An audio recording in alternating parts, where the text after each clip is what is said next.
Hello, bienvenue dans cette nouvelle vidéo qui sera mon book haul d'anniversaire. Le 4 juin, j'ai eu 30 ans et pour l'occasion, j'avais fait une liste 30 ans, 30 livres.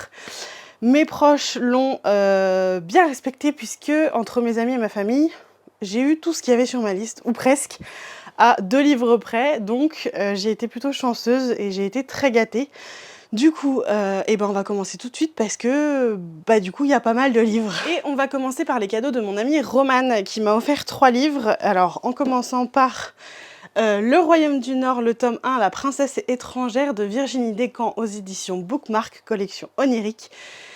Je ne sais pas trop de quoi ça parle. En fait, on l'avait vu, j'avais vu Louise de la chaîne Rêve ta vie en lecteur qui en avait parlé, il avait l'air très très cool.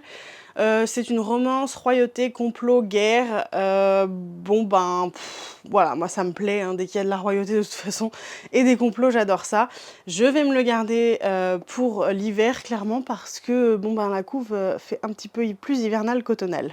Ensuite, elle m'a offert le tome 3 de Magie à minuit de Benjamin Reed et Laura Trinder aux éditions Nathan. J'ai lu le premier tome que j'avais beaucoup aimé où on y suit Émilie qui, ses parents ont disparu, donc elle va les chercher et elle s'en va au bureau de poste où travaille son père la nuit et elle se rend compte qu'en fait c'est une passerelle vers un monde magique. Où la porte s'ouvre à minuit uniquement. De là, elle va découvrir qu'elle-même n'est pas un être humain, mais un être magique qu'on lui a caché depuis longtemps, et elle va combattre des forces maléfiques avec son petit acolyte Henri le hérisson. C'est trop mignon, c'était super chouette.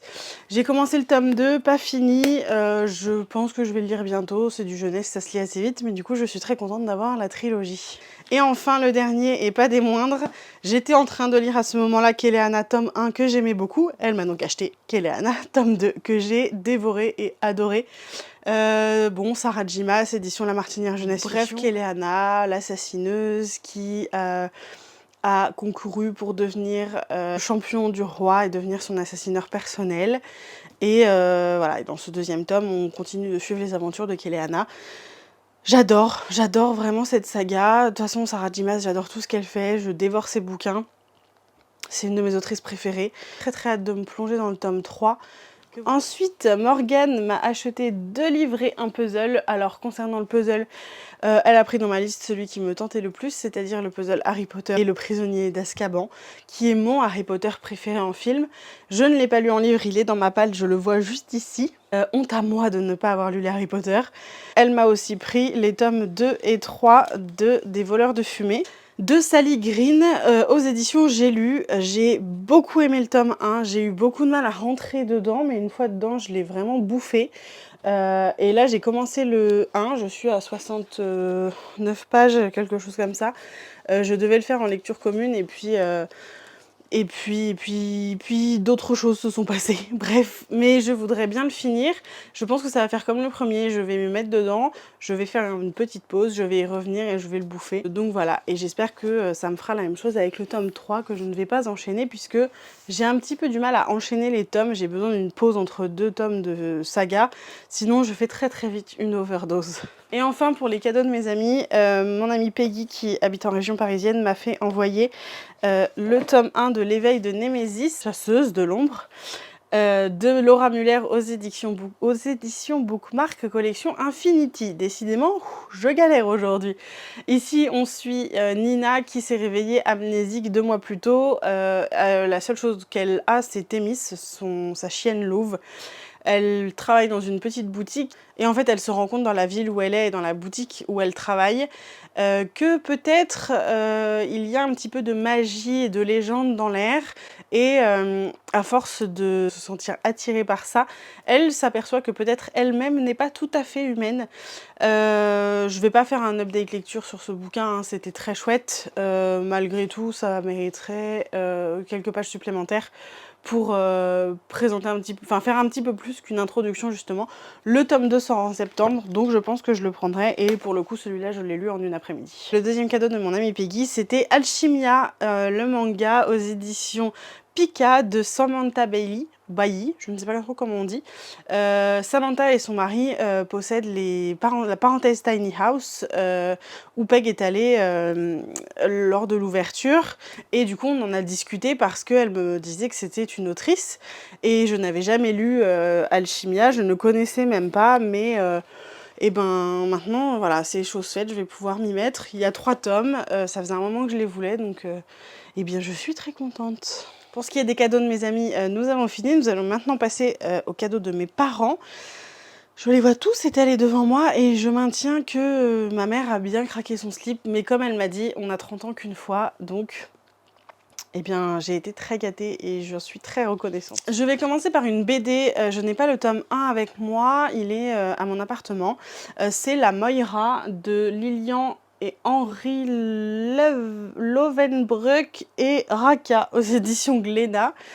Je me souviens plus tout à fait du résumé, mais en gros, c'est une jeune fille qui n'a pas de famille et elle se retrouve hébergée par des aubergistes justement, où elle va les aider. En fait, elle apprend qu'une de ses amies d'enfance va se marier dans la ville d'à côté et donc elle va vouloir aller la voir avant ce mariage. Et à ce moment-là, elle va rencontrer un nain, il me semble, et un druide. Et pour le moment, j'en suis là, sachant que de l'autre côté, il y a une louve qui s'est retrouvée seule, éloignée de la meute, et elles se sont rencontrées à un moment donné. Je sais pas trop où ça va nous mener tout ça, c'était sympa, malgré tout, c'est très... il y a beaucoup d'écriture. Je me fais vieille, donc j'ai besoin de le lire en pleine journée, en pleine forme, mais je vais finir ce tome 2, je ne sais pas s'il y aura un tome 3. Celui-là est sorti il n'y a pas très longtemps. Mais en tout cas, c'est une jolie histoire, c'est sympa. C'est pas un coup de cœur, mais c'est sympathique. Décidément, j'aime bien vous faire des updates en même temps que je vous fais des book hauls. Bon, bah, c'est pas très grave. Le tome 2 et 3 de Frostheart, de Jamie Littler aux éditions Nathan. J'ai le tome 1 dans ma palle, il est juste à côté de moi. Et il attend gentiment l'hiver pour en sortir. Je ne me souviens pas tout à fait du résumé. Hop, il est là. Dans un monde recouvert par la glace et envahi par les monstres, Sandre a été abandonné par ses parents et vit sous la tutelle d'un yéti taciturne. Un jour, il se découvre le pouvoir de dompter les monstres par son chant. Il est donc recruté par un équipage d'aventuriers intrépides qui sillonnent l'immensité à bord de leur traîneau, le Frostheart. Découvrira-t-il le mystère de ses origines? Ça a l'air très chouette. En plus, il y a des illustrations dedans. Bon, du coup, je vous montre les illustrations du tome 1. Là. Voilà, il y a des illustrations un petit peu partout dans le bouquin, c'est écrit assez gros, même très gros. Ça fait à peu près 300 pages les bouquins, donc je pense que ça va être très cool et je suis très contente d'avoir enfin cette trilogie au complet. Ensuite, c'est un roman que j'ai vu il y a un moment et que je me tâtais beaucoup à acheter parce que je sais que le tome 2 sort février 2023. Je me suis dit, bon, est-ce que ça vaut le coup de l'acheter maintenant si c'est pour n'avoir le tome 2 qu'en février 2023 ? Et puis je me suis dit pourquoi pas, donc je l'ai mis dans ma liste, ça me laissera le temps de le lire probablement en novembre ou en janvier, en plein hiver, parce que la couverture fait quand même très hivernale. Et il s'agit de Havenfall de Sarah Holland aux éditions Bayard. Je ne sais pas trop de quoi ça parle, je vous avoue. De royaume magique, de tout ça, d'une quête. L'impossible se produit, Maddie trouve la porte de Solaria ébréchée et son oncle inconscient, le fragile équilibre entre les mondes est alors menacé. À mesure que les masques tombent, Maddie prend conscience qu'elle ne peut compter que sur elle-même pour restaurer le pays des royaumes et les sauver. Ça a l'air très cool. Ensuite, on va partir sur une BD que j'ai repérée il n'y a pas si longtemps que ça avant de la mettre dans ma liste. C'est Les Sorcières de Brooklyn de Sophie Escabas aux éditions Bande d'ado. En fait, après le décès de sa mère, Elfie est contrainte d'aller habiter chez ses 2 tantes qu'elle ne connaît pas et qui sont vraiment bizarres. Genre vraiment très bizarres. Et en fait, voilà, ce sont des sorcières, les planches sont assez rigolotes. Je pense que je vais passer un très bon moment à lire ça, ça va être très chouette. Alors oui, il y a des trucs sur lesquels je passe assez vite, mais parce qu'il y a déjà énormément de livres, et puis en soi, je vous mets tous les liens de toute façon des livres en barre d'infos, donc Si jamais il y en a un qui vous tape à l'œil, et ben n'hésitez pas à suivre le lien pour aller voir. Ce sont des liens affiliés, donc si vous les utilisez, ça veut dire que je vais retirer un petit centime de votre achat, mais pour vous, ça ne change rien. Voilà, c'était le petit message à passer. Voilà. On part ensuite sur une autre BD que j'ai repérée sur la chaîne d'Alex Bouquin en Prada au premier confinement. Il s'agit de Les Jours Sucrés de Loïc Clément et Anne Montel aux éditions d'Argo. Je pense que c'est une BD... Alors, je l'imaginais beaucoup plus grande déjà, et dans ma tête, c'est une BD très poétique, très belle, avec un joli message. En fait, à 28 ans, Églantine, qui n'est jamais retournée dans son village d'enfance depuis ses 8 ans, apprend le décès de son père. Donc, elle repart en Bretagne dans son village d'enfance où elle va retrouver sa tante et son amour d'enfance qui a bien grandi. Et elle retrouve le journal intime de son papa avec ses secrets de vie et de cuisine. Et je pense qu'elle va, à mon avis, se servir de ça pour peut-être ouvrir quelque chose, une boulangerie, je dirais, ou reprendre la boulangerie, quelque chose comme ça. Sympa. J'ouvre la première page et on a écrit « Va te faire le cul ». Mise au point, merci. Voilà, c'est très sympathique.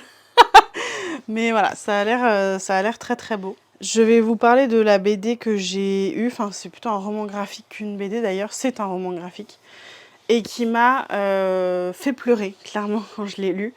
Déjà, elle me parle depuis très longtemps, elle me fait envie depuis très très longtemps, et en fait, et ben, en la lisant, j'ai été remplie d'émotions, c'était une très très jolie histoire. Les planches sont magnifiques, c'était vibrant, c'était vraiment une histoire incroyable. Et il s'agit du Parfum des grandes vacances de Thibaut Prugne aux éditions Margot. Alors vous voyez la taille, hein, voilà, par rapport à ma tête, c'est quand même gigantesque. Et ici on suit l'histoire de Louise qui va aller habiter avec son Pépé, c'est ça, avec Pépé Léon, qui est un peu renfrogné, qui habite tout seul dans une cabane à 12 km de la ville et je crois qu'il a mis sa boîte aux lettres à 1 km de la maison pour ne surtout même pas voir le facteur.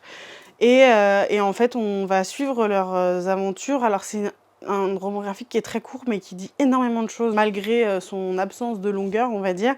C'est très poétique, c'est très beau, c'est très émouvant. Les planches sont... mais... Ah voilà, je tombe exactement sur celle que je voulais vous montrer. C'est incroyable, quoi. C'est franchement, ça... Moi, j'ai qu'une envie, c'est d'aller me poser dans le bateau avec eux, de plus bouger. Ça respire ça respire la douceur.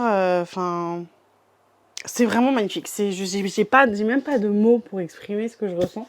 C'est un roman graphique qui est splendide et qui raconte une histoire très émouvante et très très belle. Ensuite, passons à un roman jeunesse. C'est le tome 3 de Piper McNimbus, La fille qui tombait du ciel de Victoria Forrester aux éditions Lumen. Dans le premier tome, on suivait Piper McNimbus, du coup, qui pouvait voler et qui, après s'en être rendu compte, est envoyée, il me semble, dans une école spéciale avec des enfants comme elle. Mais finalement, c'est pas si évident que ça, en fait, parce que les enfants n'y sont pas plus sympas et je suis pas sûre de moi du tout, hein, mais c'est ce que j'en ai retenu, alors peut-être que j'ai retenu n'importe quoi. Et donc elle se fait un ami, le garçon qui savait tout et manifestement la fille tombée du ciel. Et je crois qu'ils sont 4. Ah non, La fille tombée du ciel est la conclusion d'une série jeunesse à la fois pleine de fraîcheur et de suspense. Et ben très bien, du coup c'est une fin de saga, donc c'est parfait, j'ai les 3 tomes, je vais pouvoir lire ça. Je pense que le tome 1, je vais le faire cet été, les couvertures sont quand même très très estivales et elles sont quand même très très chouettes, je trouve. Ensuite, un livre que je voulais depuis assez longtemps et que je rechignais à acheter, je ne sais pas pourquoi. Je ne sais pas tout à fait ce qui se passe dans ce livre, mais j'ai lu Un grain de folie de la magie au bout des doigts. Une héroïne irrésistible, une famille à la créativité débridée, un couvre-chef volé, une enquête palpitante et colorée dans un univers délicieusement loufoque. Ça m'a suffi, je n'ai pas eu besoin de plus pour demander La Maison Chapelier de Tamzine Merchant, aux éditions Gallimard Jeunesse. C'est un tome 1, le 2 sort en septembre. Et voilà, c'est écrit relativement gros. Oh, il y a des illustrations. C'est écrit relativement gros, mais ça a l'air très très sympa. J'adore le magasin, trop drôle et c'est très très beau. Ensuite, on passe sur un livre qui n'est pas un roman, mais C'est Le tourbillon de confetti écrit par Angéline du compte Carnet Prune sur Instagram et sur TikTok. C'est aux éditions Le Duc. C'est un livre sur l'hypersensibilité et elle nous explique, entre guillemets, comment vivre son hypersensibilité au fil des saisons. Je suis moi-même hypersensible, hyperesthésique. Je ne vais pas en parler là, je ferai une vidéo exprès parce que je trouve ça intéressant d'en parler. Et voilà, c'est un petit livre sympathique qui, je pense, ne se lit pas d'une traite, mais plutôt en fonction de la saison dans laquelle on est. Et je vais m'atteler à lire l'été, du coup, histoire de voir ce qu'elle en dit. Ensuite, on passe à un coffret jeunesse que j'ai eu, qui est en VO, puisque le tome 1 est sorti en français, mais pas la suite. Il s'agit de Pages & Co. de Anna James. Et c'est un très très beau coffret, j'aime vraiment beaucoup. Je me suis dit que, bon, c'est de la jeunesse, donc j'ai un assez bon niveau en anglais. Je devrais pouvoir m'en sortir, c'est écrit assez gros. Je ne me souviens absolument pas du résumé. Je vous mets du coup le lien et du coffret et du tome 1 en français pour que vous puissiez voir. Malgré tout, si... eh bien, si vous ne voulez pas lire en anglais, je ne vous le conseille pas forcément puisque les tomes 2 et 3 n'ont pas été traduits et je ne sais pas s'ils le seront un jour. Ça, c'est un truc qui m'énerve. Quand vous traduisez un tome, traduisez la suite ou attendez de voir et ne traduisez rien, mais... Enfin, c'est pareil, j'ai une BD comme ça, Lilith, j'attends la suite. Je pense pas que soit une histoire de traduction pour le coup, mais j'attends la suite et ça fait 2 ans et bah, je pense qu'il n'y en aura jamais en fait. Et c'était hyper prometteur, du coup je suis hyper dégoûtée. Et il y a des romans comme ça, c'est pareil, Samantha, c'est pas Samantha, c'est L'apprentie sorcière.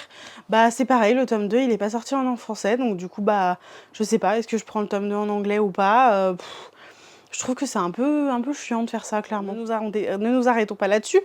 Et mine de rien, on arrive presque au bout, hein. Il n'en reste plus tant que ça. Et on poursuit avec L'héritière des Ravens, le tome 1, Sorcière malgré elle, de Méropé Malo aux éditions Castelmore, en format poche. Ici, on va suivre Asia, qui a 19 ans et qui vient d'avoir son bac. Quand elle rentre à la maison, elle se rend compte que toute sa famille est morte. Elle est donc laissée seule et puis elle s'aperçoit et elle apprend plus tard qu'en fait, elle est l'héritière d'une grande lignée de sorcières et elle va donc devoir apprendre à manier ses nouveaux pouvoirs et à gérer sa nouvelle vie. Ça a l'air plutôt très intéressant. Je pense que je vais me prendre les 2 autres en poche très rapidement pour avoir la saga en entier. Et comme ça, eh ben, ce sera chose faite. J'aime avoir mes sagas complètes avant de les commencer, quand elles sont toutes finies d'être publiées. Ensuite, on passe au tome 2 d'un coup de cœur que j'ai eu au mois de mai. En tout cas, presque coup de cœur, c'est Hadès et Perséphone de Scarlett Sinclair aux éditions Hugo Roman. Alors ici, on suit Perséphone, qui est la déesse du printemps, qui se cache parmi les humains et qui va faire un pacte un peu malgré elle avec Hadès, le dieu des ténèbres, sans vraiment s'en rendre compte, bien que moi quand je l'ai lu, je me suis dit mais ma cocotte, réfléchis 2 secondes, enfin c'est évident que c'est lui, t'es con ou quoi? Bref, elle est à certains moments un petit peu neuneu, mais c'était génial. Je l'ai bouffé en 3 jours. Alors par contre, il y a des scènes très très spicy, donc c'est pour un public averti. Et d'ailleurs, ça devrait clairement être signifié parce que... bon, New Romance, mais ça peut être bien que ce soit aussi sur la couverture, quoi. Parce que là, on est dans des bons détails, c'est bien spicy, mais c'était... en dehors de ça, c'était trop bien. Ensuite, on passe à un Twisted Tale. J'aime beaucoup les Twisted Tale, j'en ai 4. Bon, j'avoue que j'en ai encore jamais lu, mais je trouve que c'est une très bonne idée. Et ici, on est sur Où est la vraie vie de Liz Braswell, donc aux éditions Hachette Heroes.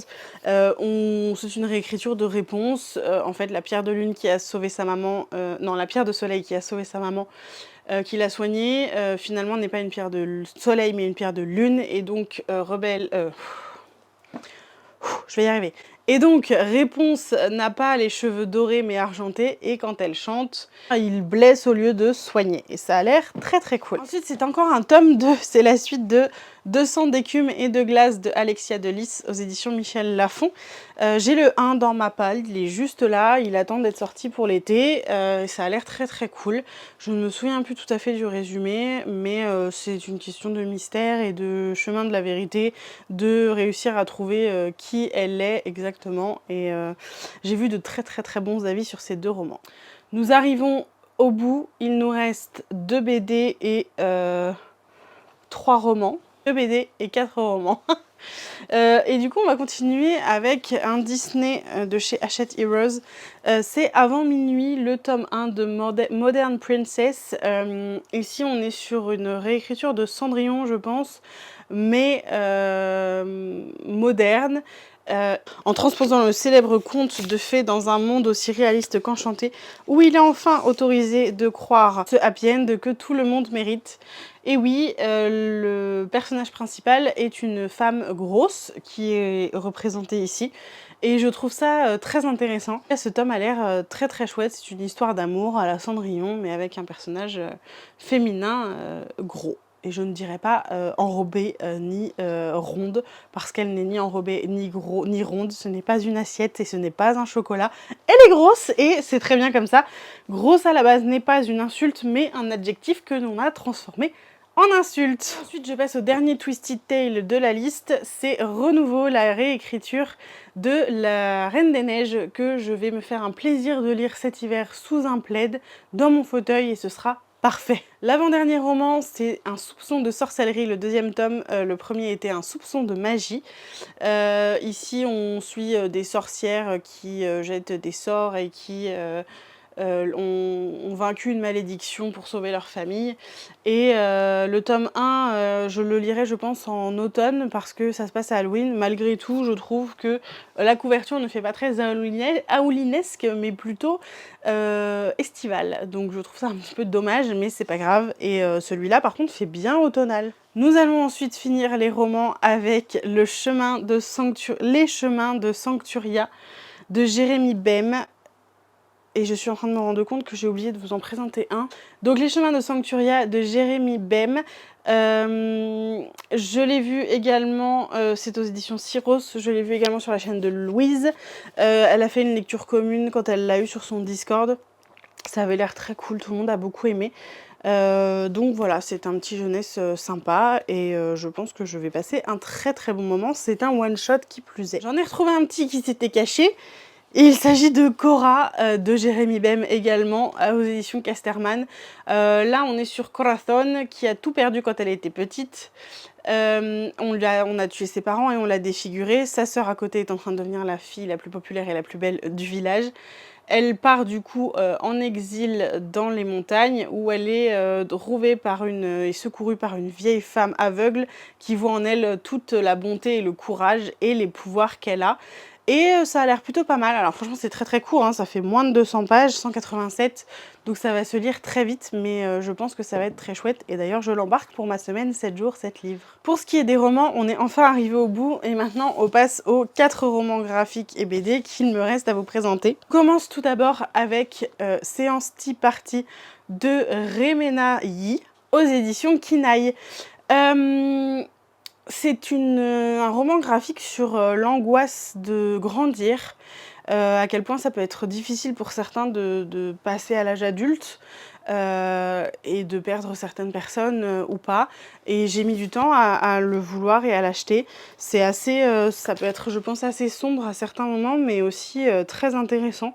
Donc j'ai assez hâte de me plonger dedans. Ensuite, dans la même maison d'édition, donc chez Kinaï, nous avons La fille de la mer de Molly Knox Ostertag. Ici, on est sur une jeune fille qui déteste l'île sur laquelle elle vit, autant que son petit frère qui l'agace, sa mère qui est dépressive, le lycée qu'elle est impatiente de quitter.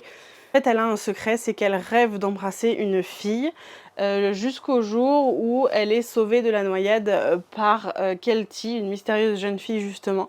Elles deviennent amies et suite à ça, la vie sur l'île devient beaucoup moins pénible. Mais chacune a ses secrets et au moment où les secrets viennent à être révélés, eh bien, ça peut compliquer un petit peu les choses. Mais ça a l'air d'être une très jolie histoire. Nous arrivons enfin au bout de ce book haul puisqu'il reste 2 BD. Et enfin, nous aurons fini. Nous allons commencer avec une intégrale Les mondes cachés de Filippi et Camboni aux éditions Les Humanoïdes Associés. Alors, c'est une très grosse BD, c'est un intégral. Voler, lancer des flammes et se téléporter, c'est le rêve de tout adolescent. Pourtant, Grégoire aspire à une vie normale, éloigné des responsabilités qui accompagnent un tel don. Depuis ce jour où il est devenu mage, il est garant de la bonne cohabitation entre les mondes des hommes et celui des créatures magiques. Grégoire est le gardien des mondes cachés. 4 aventures donc, puisqu'il y a dedans les 4 tomes. Et ça a l'air très très beau et très forestier. Et ben moi j'adore et j'ai trop hâte de me plonger dedans. Je me demande même si je vais pas l'emmener à Limoges cette semaine parce que j'ai trop envie de le lire. Je pense qu'il se lit clairement pas en une fois parce qu'il fait quand même 200 pages et il est très grand. Mais tome par tome, ça peut être vraiment très cool. Et enfin, le dernier, il s'agit de Le Jardin des Fées de Audrey Alouette et Moretti aux éditions Dracou. C'est un tome 1 sur 2 et ça c'est cool qu'on sache combien il y a de tomes à l'avance. Règle numéro 1, le berger doit garder secrète l'existence des fées. Règle numéro 2, jamais il n'exigera de vœux car chaque vœu tue la fée qui l'exauce. Règle numéro 3, il leur fournira des fleurs pour qu'elles conçoivent le miel qui soigne tous les maux. Règle numéro 4, pour cela il ira sur les routes et un jour il leur trouvera enfin un jardin. Je pense que c'est une histoire qui va être très jolie, très poétique. Les planches sont très jolies. J'ai l'impression de me retrouver dans un cabinet de curiosité ici, là. Et enfin voilà, j'adore les dessins. Donc j'ai hâte de me plonger dans cette belle BD. Et j'avoue que je me tâte également à l'emmener à Limoges cette semaine pour le lire et faire baisser ma palle. Mais j'en ai déjà pas mal à la maison. On verra, je me déciderai demain avant de partir. Et voilà, nous sommes arrivés à bout de ce book haul. Si vous êtes resté jusque là, merci. N'hésitez pas à mettre un petit pouce pour me soutenir, à vous abonner à ma chaîne pour ne pas louper mes prochaines vidéos, à me suivre sur mes différents réseaux sociaux où je partage beaucoup plus régulièrement.